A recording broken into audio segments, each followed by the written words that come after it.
Welcome to Inside the SCCA, presented by RaceSchool.com. I'm Brian Bielanski, episode 223, 224, something like that. We have a running joke, Luke, about me not remembering what episode number it is.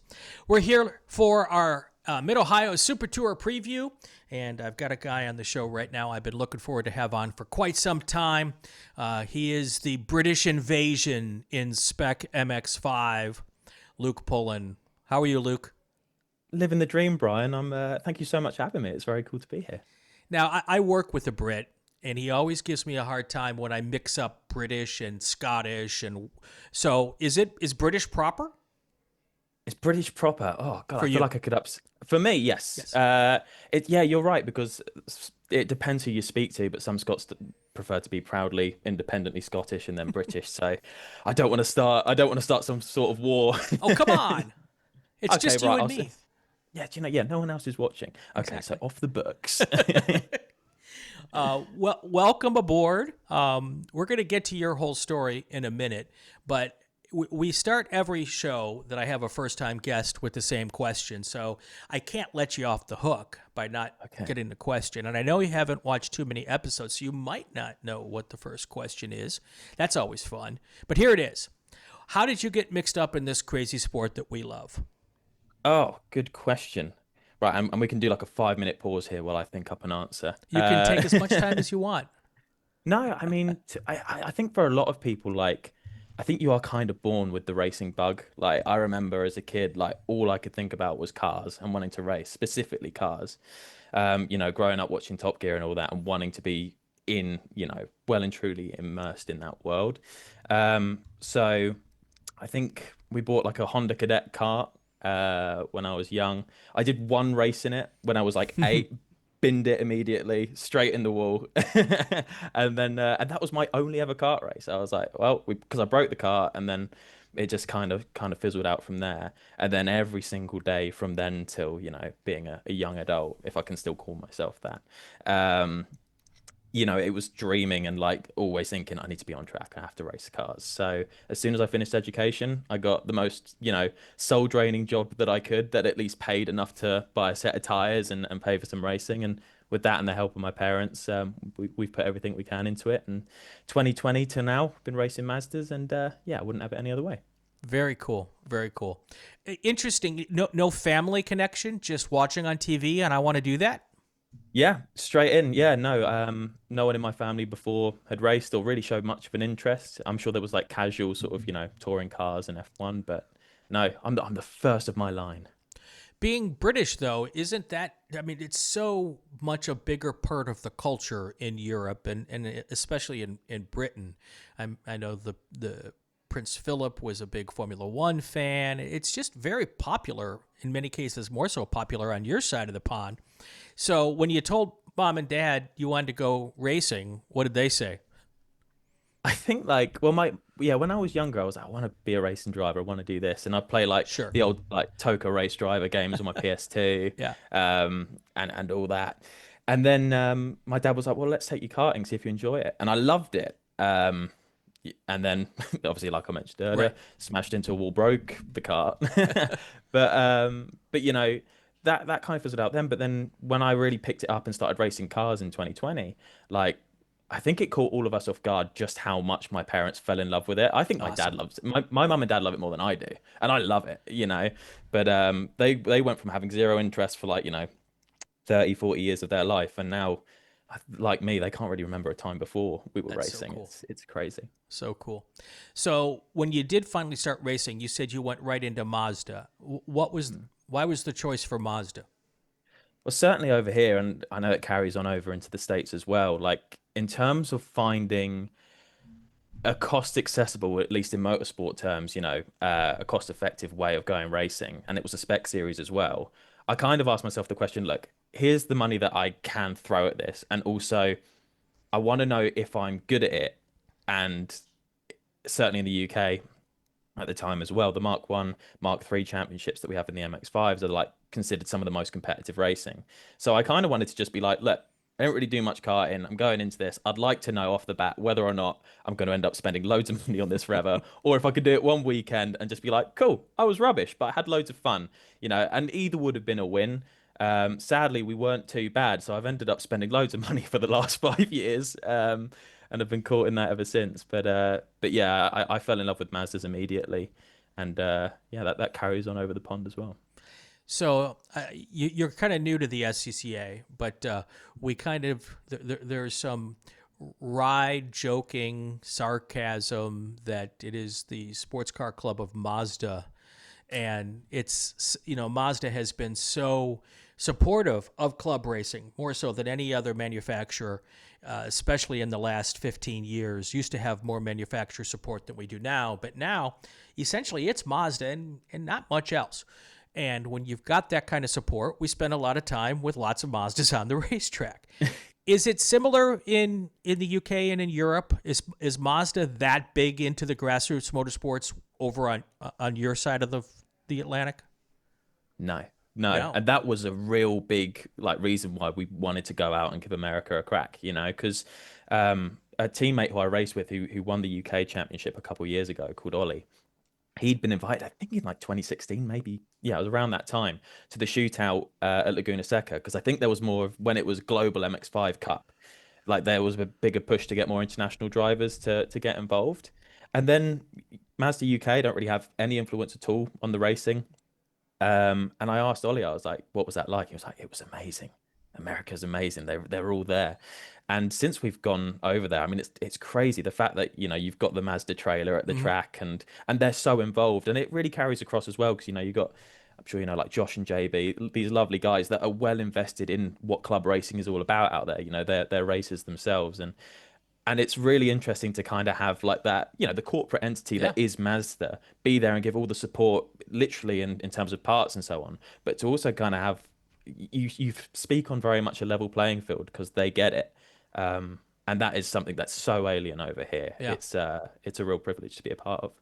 So what is the Mazda equivalent in the UK and Europe? Is there a manufacturer that does something along those lines? Yeah, I mean, I suppose the closest I would say in the UK would maybe be Ginetta. Okay. But even then, it's not like Ginetta really make many road cars, so it's less accessible because you have to buy a race car no matter what. Whereas in the SCCA, you can buy an NB Miata, you can buy an NC like what they run in Spec MX-5, and then you can build that into your own race car and you can go as long as it fits the regs. So it's still more accessible. So I don't actually think I can think of a like for like that the UK certainly has. I don't know about the rest of Europe where you have a manufacturer that's so involved at a grassroots level.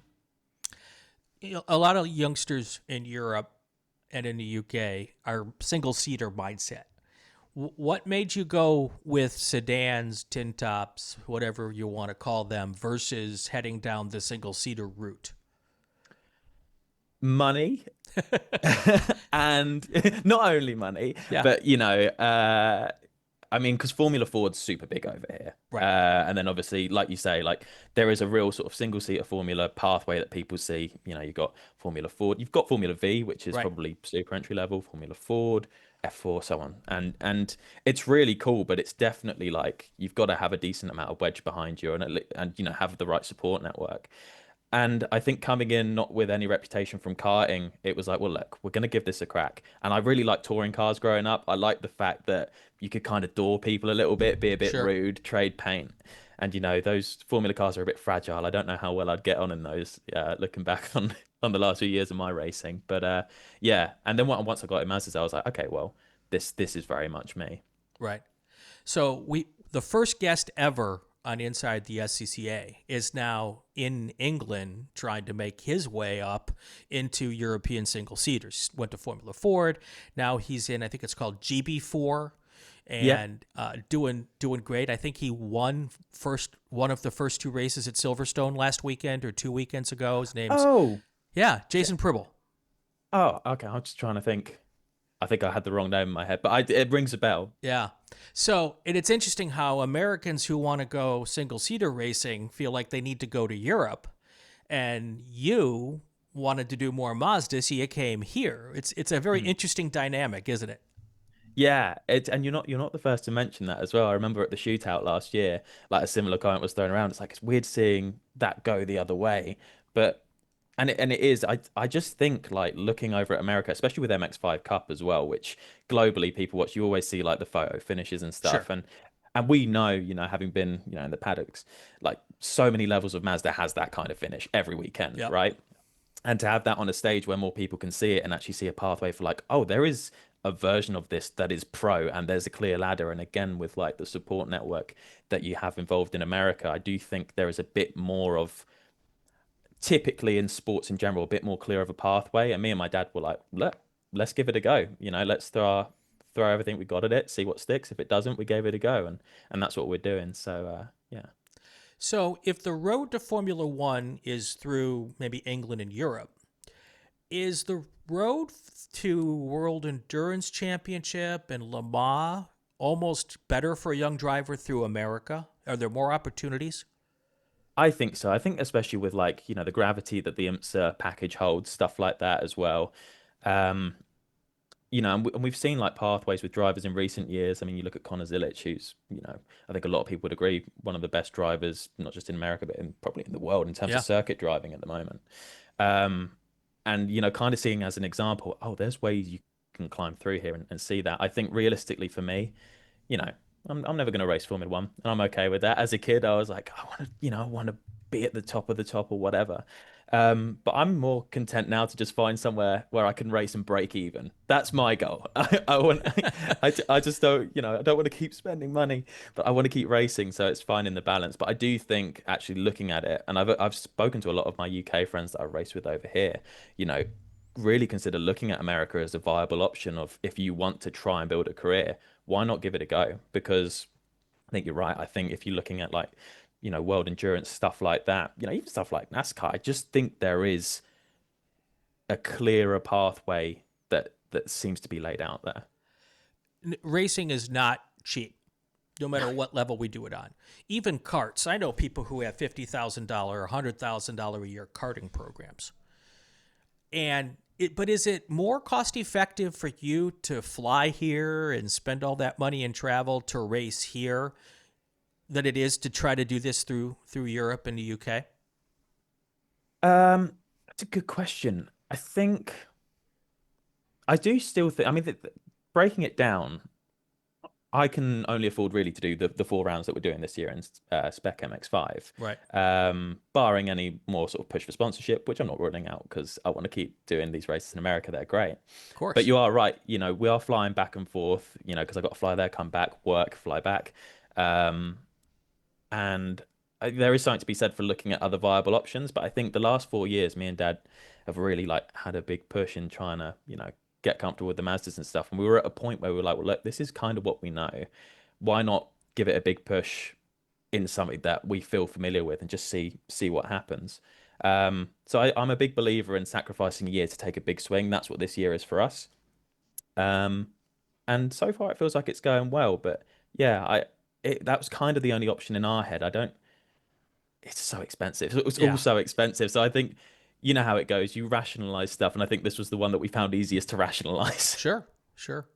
Well, you have a huge fan club, so I call our people in the YouTube chat our associate producers because they correct us when we're wrong. They feed us little bits of information here and there to help us learn about a driver or whatever. I don't know that we have had a driver in, now I'm 2.5 years into being one of the Super Tour announcers, who's had quite the YouTube chat love that you have.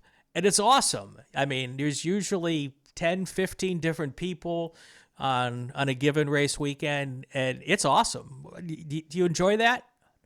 They're great. Honestly, if my ego wasn't big enough already, they're there to boost it when I need it. Honestly, they're great. So I've been really privileged, since I started racing. Me and my dad have kind of documented our racing journey, and we built a bit of a following, not a huge one. I think there's about 20,000 subscribers, but the racing vlogs get not the majority of the views. There's other stuff on the channel, but one thing that we do have is an incredibly loyal fan base and Yeah. people that are just, like-minded people that care. They can see the emotions that go through a race weekend, and they can invest a part of themselves in that as well. So for those people that we've been able to take along for this journey the last few years, it's really nice when they're in the comment section, especially if, like, sometimes I'll make a mistake, but they won't acknowledge that. I can do no wrong according to the comments sometimes. But no, it's great to have that. And in a sport that is so marketing based, Yeah. I'm not unaware to the fact that it is a good look and it does help. So keep doing what you're doing, guys. I love you. Yeah. Where do people find you? What's the channel? Yeah, so I have my own personal racing channel on YouTube, which I believe is just Luke Pullen Racing, or Luke Pullen. And then my parents have a channel called Cheers Ears, which started off as like a Disney holiday like vlogging channel. And then, through COVID and stuff, when we couldn't do that, my racing started, we were like, well, might as well film something. And it was something we were all happy to do. And we got a little following through there as well. So several of our guests have taken a swing at playing in the UK or in Europe a little bit. And it was surprising to me how easy it was for an SCCA driver with an SCCA full comp license to get an FIA license to go race in the UK.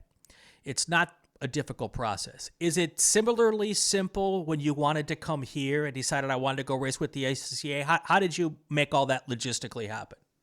Yeah, so because the first race we did was last year at Road Atlanta in a Spec MX-5 race, and the process, I thought I needed an international, like an FIA international license, which I was qualified for, so I applied for one, I got one. Turns out I didn't need it, so I could have saved myself a couple £100. But to get like the full comp SCCA license, I obviously couldn't come out and do like a day at a track because logistically it didn't really work for me.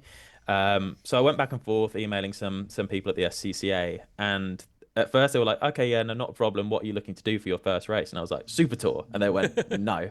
and I went, oh, okay, well, I've kind of already like booked stuff with the team. So I was a bit back and forth, and it kind of came down to, they were like, well, look, you may be okay in the UK, but we have different driving standards over here, all the stuff you'd expect. Right. So I kind of just went, look, I kind of need to do this. So I sent a very nice worded email back just saying, hey, yeah, totally understand. Here's where I'm at. Here's my results from the last 3 years. Here's some onboards. I'm not going to crash into anyone. I promise I'm going to be well behaved.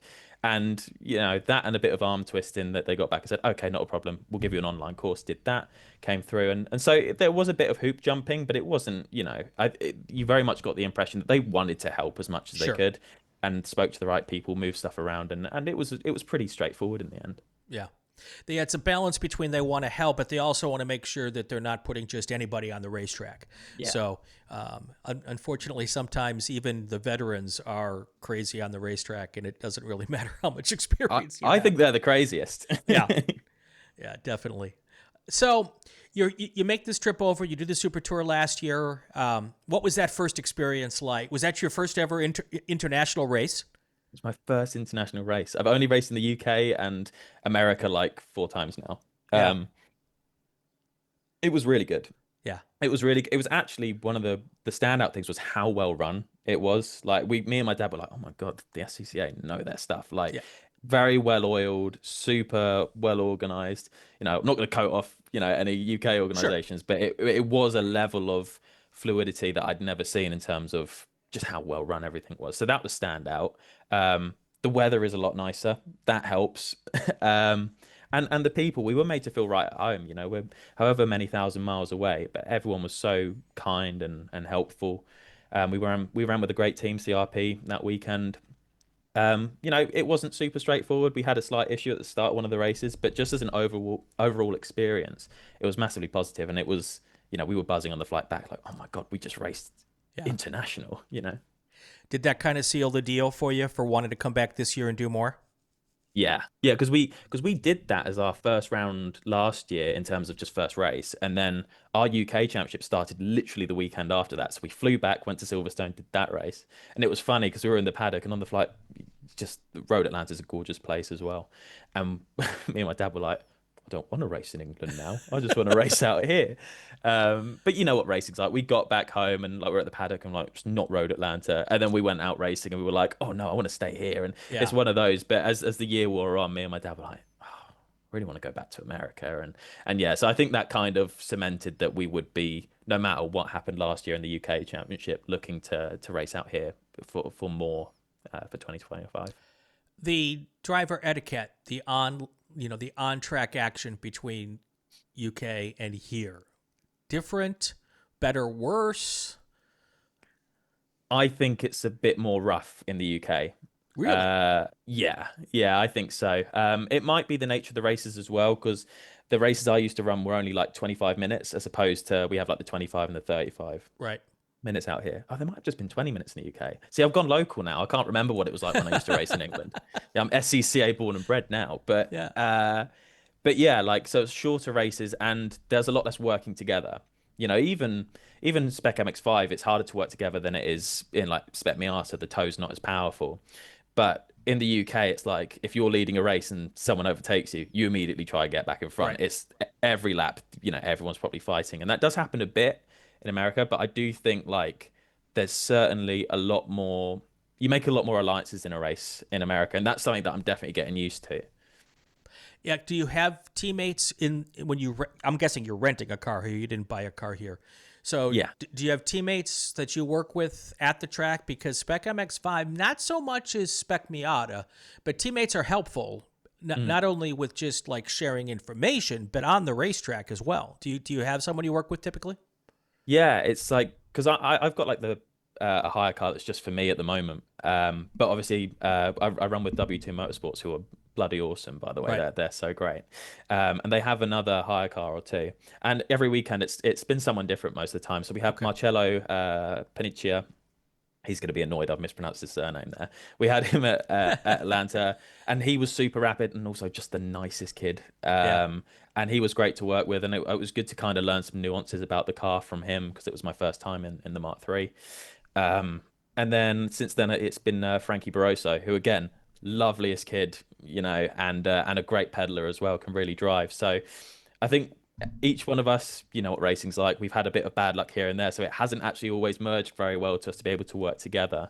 But at the very least, they've been very helpful and very kind to me, and again, like, kind of showed me the ropes.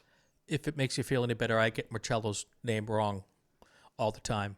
I think we should get it wrong on purpose, just to wind him up. I figure if I say it 8 different ways, one of those times I'll get it right. Yeah. So I think it's perfect. Greg gives me a hard time about it all the time. So is this going to be your third race, MidOhio?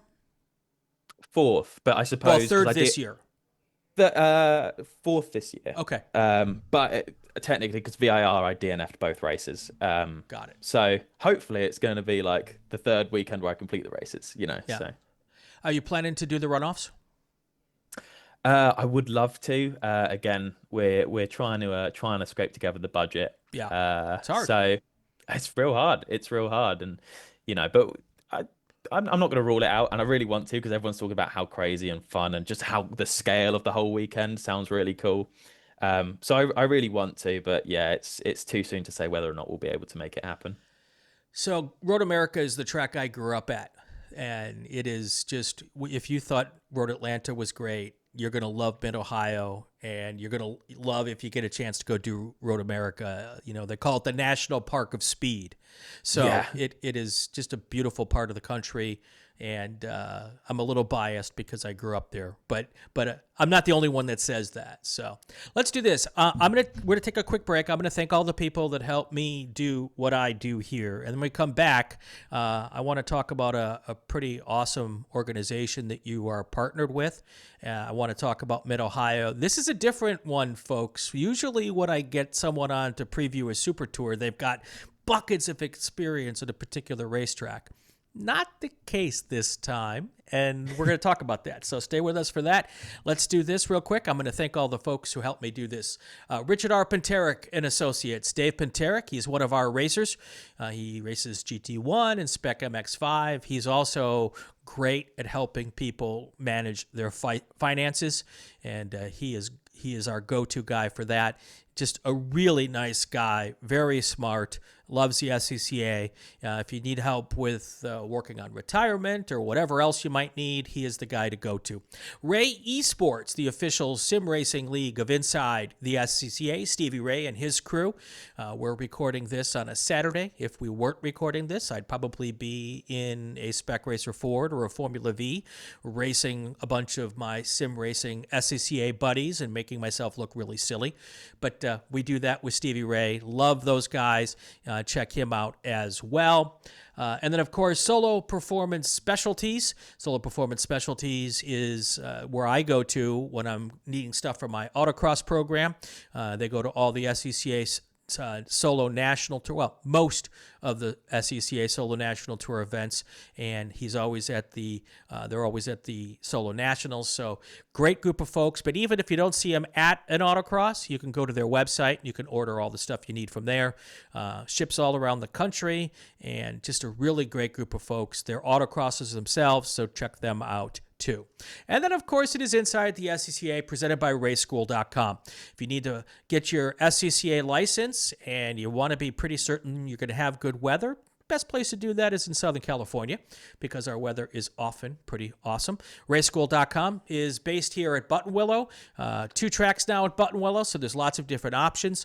They do a great job, a very unique way and a very cool way of running their schools. So you got to check them out as well. They also do defensive driving courses, high-performance driving day type stuff as well. Check all of them out, raceschool.com. All right, back here with the show, Inside the SCA. Luke Pullen is our guest. We're going to talk about MidOhio in just a second, but I want to talk about something else here. So my child is identifies as LGBTQ. They're non-binary. The sport that I love is not always the most welcoming place for people who aren't, really strong men, who throw wrenches at their cars and tough guys. That's kind of the persona for decades of what a race car driver is. You are a member of a really cool organization that I heard about 2 or 3 years ago. How long has Racing Pride been around? Oh, Richard's going to kill me. I don't know. Racing Pride, then enter text here. Racing Pride, I think it's been around for a few years now. I think anywhere between 5 and 10. Okay. I feel like that's anywhere between 1 and 10 years. That's how long it's been around. I feel like, but recently, maybe a year or two ago, they partnered with Formula One. Yes. In some way. And that's probably where I heard about it the first time, is an announcement that there was some sort of partnership going on. I'm like, now that's pretty cool. Racing Pride is an organization that supports people who are LGBTQ and who support people who are LGBTQ, like myself. You're part of that organization. What has that involvement done for you? I mean, it's been great for me. So I'm openly gay. It's a part of me in the same way that I like Monopoly. Do you know what I mean? It's, it's not my identity, but it is part of my identity. And like you rightly pointed out, there's a lot of spaces, especially at the moment, where a lot of people in the LGBT community, specifically, I would say actually the trans and non-binary part of the community, are being really made to feel excluded in a very sad and harmful way. And so it's now more important than ever to kind of just create safe spaces and just create a bit of representation and tell people that, there is a space for you. And like you say, motorsports is great. I love motorsports. It's not without fault. And, you talk about stereotypically, historically, what the image of that is. I myself, I've found in the last few years, I've been out for a while, but coming out in day-to-day life and being at a racetrack, not that I would hide it, but I wouldn't, outwardly go around telling people, yeah, hi, I'm Luke, I'm gay. It's not, how I would make conversation.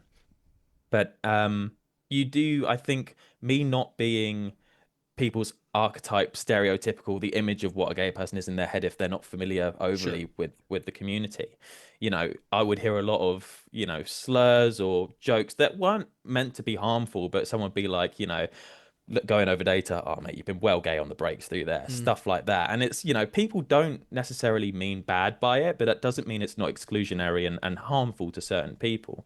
And the great thing about Racing Pride is, for me, it's actually been quite cathartic in a way for me to find a community that I didn't really know that I needed as much as I did. Mm. For me, looking at motorsports growing up, there was no, mainstream gay driver or trans, non-binary, lesbian driver that I could resonate with. No real heroes in that environment. And it's again coming back to it. It's not that it is the be all and end all of someone's personality, but it is important that when you are impressionable and you're looking at where you want to be in life, it is being able to see a version of you there, and having the opportunity to potentially be that for people, what I never had, has been a real privilege, and it's been very cool to meet some incredibly brave and interesting people and learn their stories. So Yeah. yeah, no, I've been very privileged to be a part of that.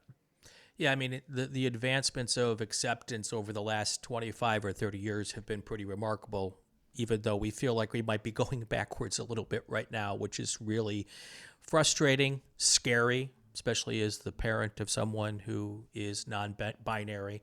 I will tell you that I'm pretty certain that there have been role models over the years that just we didn't know about.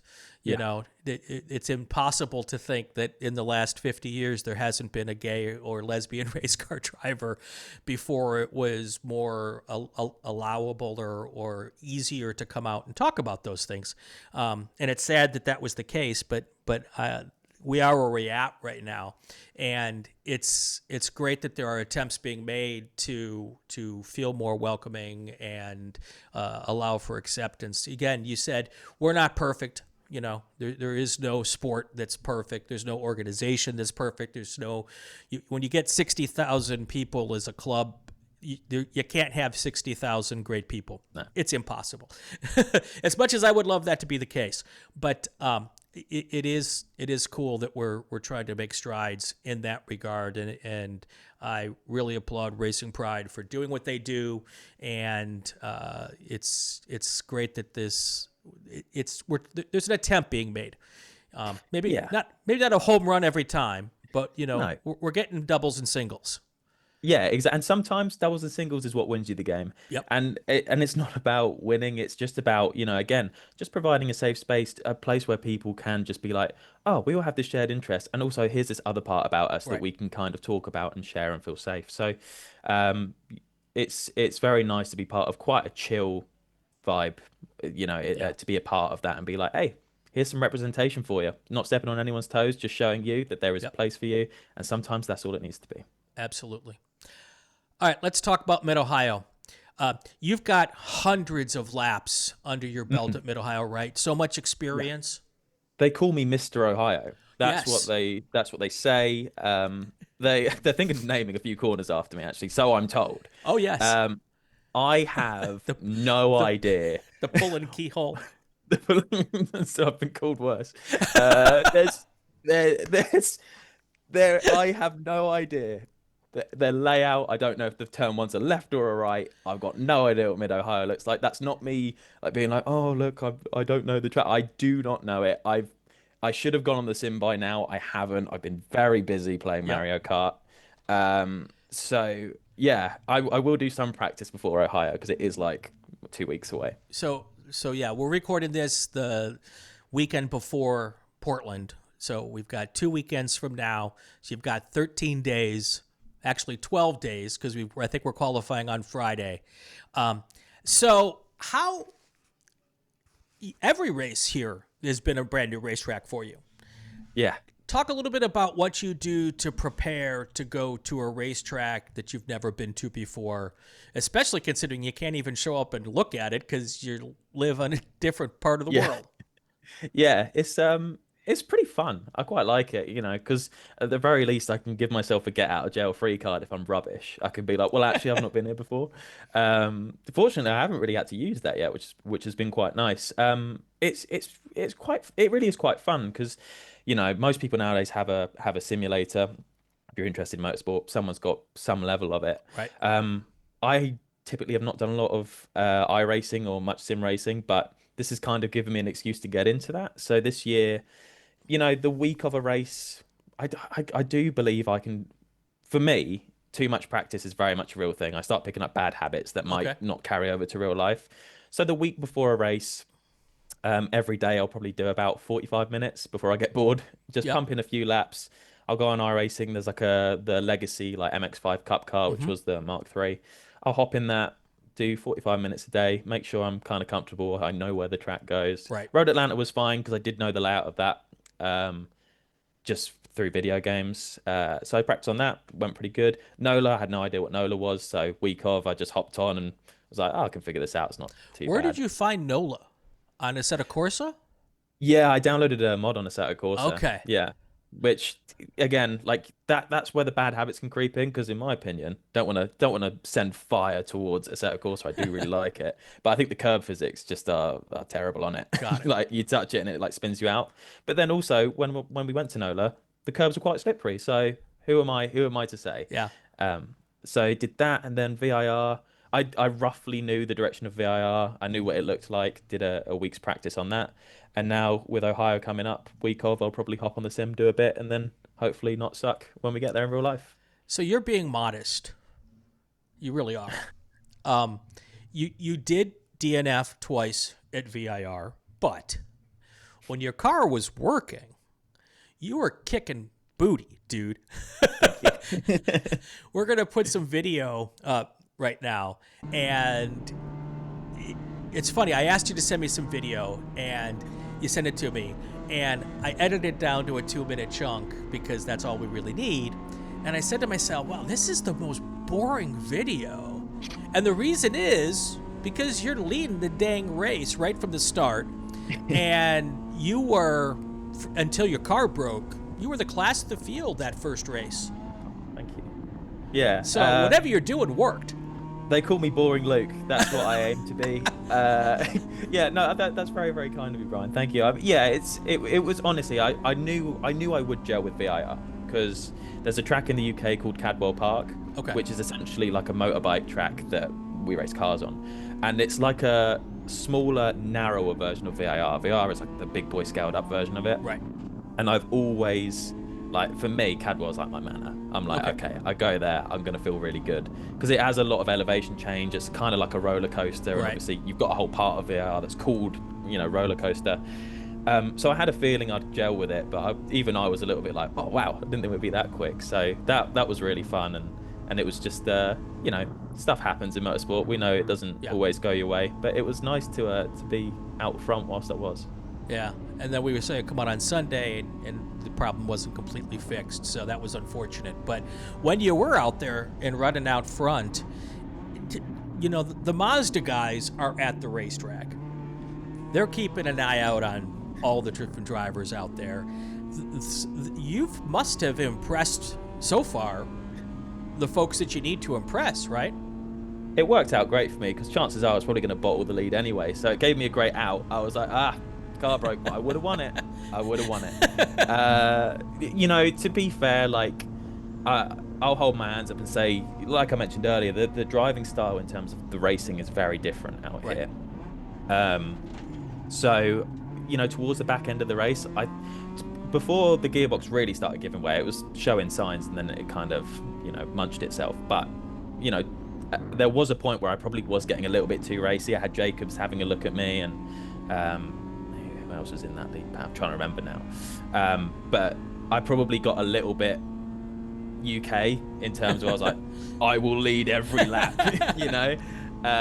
which probably I learned a good lesson, and it was kind of good because not good, but when the car broke down, I was like, cool, I can take the lessons I learned in terms of how that would have made me drop through the field and go, right. I wasn't going to finish anyway, But yeah, I think it was over half the race that I managed to lead, which was really cool. So I learned a lot, and like you say, that was a saving grace because on the flight back, I was like, look, we don't have a trophy, but we show people what we can do. Absolutely. And I reckon there's more to come. So yeah.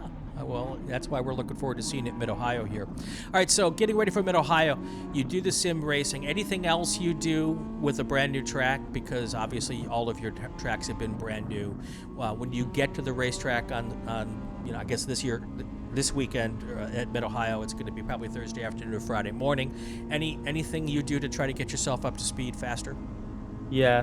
The only other thing, I'm ADHD, so I leave everything to the last minute. So.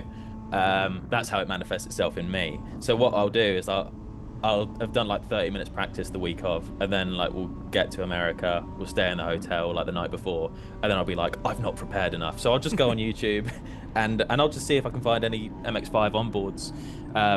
I've not had a look at Ohio yet. I'm sure if there's not a Mark III, there's probably a Mark IV that's gone round there. And it's not that they're like for like, but there's enough for me to go, okay, that's the gears that I need to be in. That's how that's going to be. So yeah, it's pretty cool as well, because oftentimes it's the footage of guys that I'm racing against. So I'm like, right. Ethan Jacobs is a proper peddler. I'm like, he knows what he's doing. Right. Sweet, he's uploaded his Nola footage. I'll have a look at that, see if I can do that when we go there, you know. So I attribute my podium at Nola to Ethan Jacobs. I want to say thank you. And, you know, and same for the other guys. They're all such great drivers. So when I see a name that I recognize, I'm like, oh, sweet, I can't go wrong. I'll just copy that and try and do it better with varying degrees of success. When we go to a new track, you know, we're dealing with maybe a different time zone by a couple of hours. You've obviously more time zone, but not by much. It's only like 2 extra hours, so it's not horrible as long as you're not coming out to the West Coast. But, you know, at least the food we get at the racetrack is food we're familiar to. Do you have anything you bring with you when you come over here to make sure you deal with all the different possibilities? You're just enjoying the America experience when you come over. I love it. I've had food poisoning at every round because I try weird stuff. We went to New Orleans and I got so ill. I had like the night before like qualifying, I was like, fried oysters, that sounds good. And then was just violently ill. Like the next morning I was like, that was not a good idea. Like had like my worst quality of the year. I was like, well, I won't do that again. But honestly, it's been really fun. Like, because, you know, especially at club racing, and I'm sure like you'll agree from the amount of races that you've been to, like actually for me the biggest part is the social aspect. It is getting to, you know, hang out with people you care about and live new experiences. And a big part of that for me is I'm a big foodie, so you know, going over there, steaks, I'm loving the steaks, loving the burgers. I should also say I'm both gluten and dairy intolerant. That goes out the window. I've been making terrible choices, but it's been really fun. So, but I do bring a couple things. I've started bringing, I believe UK chocolates are way better than like American chocolates. Wow. So that's hot take. I'll bring some for Ohio, because what I did at the last one, we've started bringing like, we're basically bringing bribes. We're bringing chocolate. I'm giving it to the other drivers. I'm like, please don't crash into me. Like, oh, Mazda, would you like some? Where are the SCCA officials? Who's scrutineering the cars? You can have chocolates, you know, all that stuff. And it's going well. Chocolate bribes. Chocolate bribes. So for some favorable commentary, you'll be getting a box of that for Ohio, Brian. Very nice, very nice. And you know what? There's one restaurant that everyone goes to near MidOhio.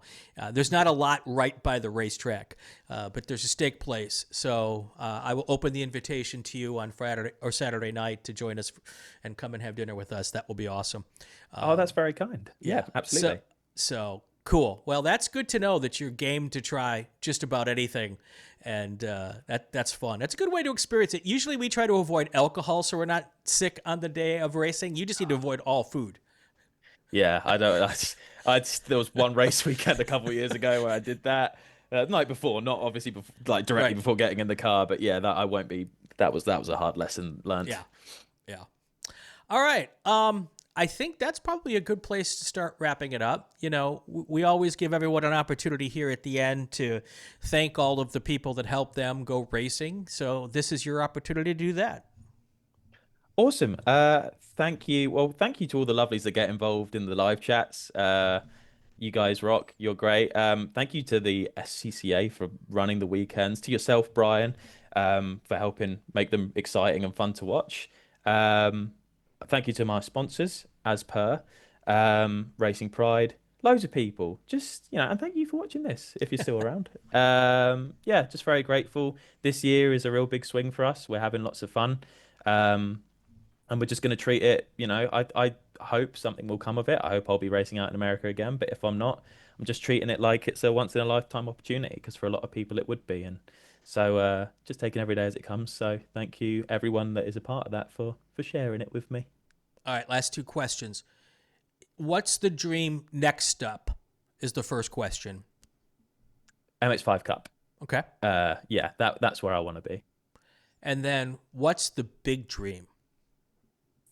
Oh, I honestly, like, if everything, The stars align. Everything goes the way you want it to go. What's the big dream? Okay. I'd like to win Le Mans. I think that would be decent. I think that would be cool. That would be decent. A bit of an understatement. That'd be decent. Be all right. Yeah, I wouldn't mind it. I wouldn't turn it down. It wouldn't suck. Yeah. I think, but I like my sleep, so actually I'm not sure about that. Le Mans, I want to race Mazdas forever if I can, in terms of like, even if I was doing Le Mans or anything like that, I want to always make time because I do think it is the most fun racing, in my opinion, but it is all I've raced, so probably a little bit biased there. And NASCAR would be cool. I really like NASCAR. It's real punchy and fun. Yeah. Punchy in the cars, not like when they actually punch each other in the face, which does, of course, happen, but yeah. That would be an experience for you. Yeah. All right. So in order to make those dreams happen, it takes money. And if anybody's watching and wants to sponsor Luke Pullen, how do they find you? You can find me, well, if you want any sponsorship inquiries, I have an email address, which is contact@lukepullenracing.com. Alternatively, you can find me on Instagram, which will also have links to my website, and that is Lukey_Pullen. I post loads of stuff on there. I've also got a Patreon as well, which can be found at the link to my website and at the end of my racing vlogs on YouTube. Come on board. Be nice to have you. I promise I'm very marketable. Look at this face. I love it. Luke, thank you. Look forward to seeing you at MidOhio. Can't wait. Looking forward to it. All right, that's going to do it for this episode of Inside the SCCA presented by RacingSchool.com. Did you like what you heard? Did you like what you saw? Subscribe to the Racing Network on YouTube and the RacingWire Podcast Network. If you like what you heard, leave a comment. Good comments only. Bad comments, put them on someone else's page. Check us out. We got a new episode every week here on Inside the SCCA. I'm Brian Bielanski. Have yourself a great weekend. Stay safe and go play with cars.